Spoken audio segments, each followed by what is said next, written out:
Puro barangay chairman yan Nakipagtagisan, nakipagmatigasan sa mga taga-Bidea ang isang babaeng inaresto dahil sa paggamit umano ng illegal na droga.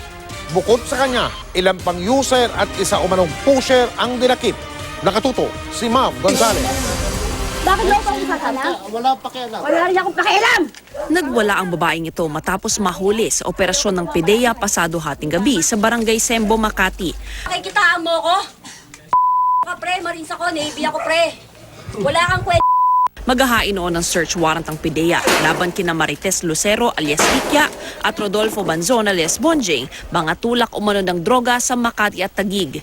Lahat ng mga nasa kalsada hinold muna ng PIDEA, kabilang na ang babaeng ito na isa umanong drug user. Sigilid. Go.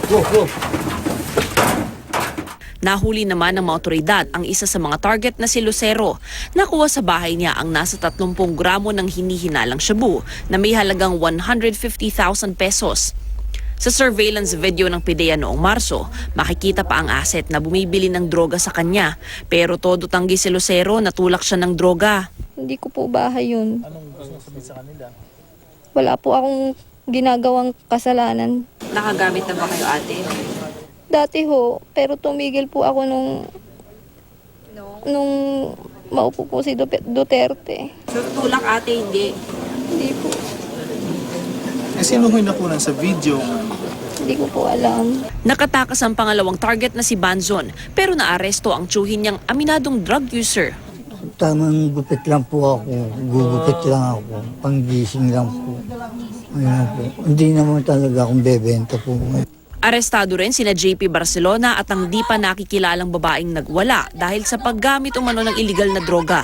Itong area na to na nakakatayuan natin, walang putol ang activity. Yung bilihan is nasa kalsada lang. So in short, itong kalsada na to talaga accepted ng cluster houses dito sa Sampaloc. Yung drug trade. Maybe takot yung mga resident na baka may repercussion sa kanila. Mav Gonzales, Nakatutok, 24 Oras.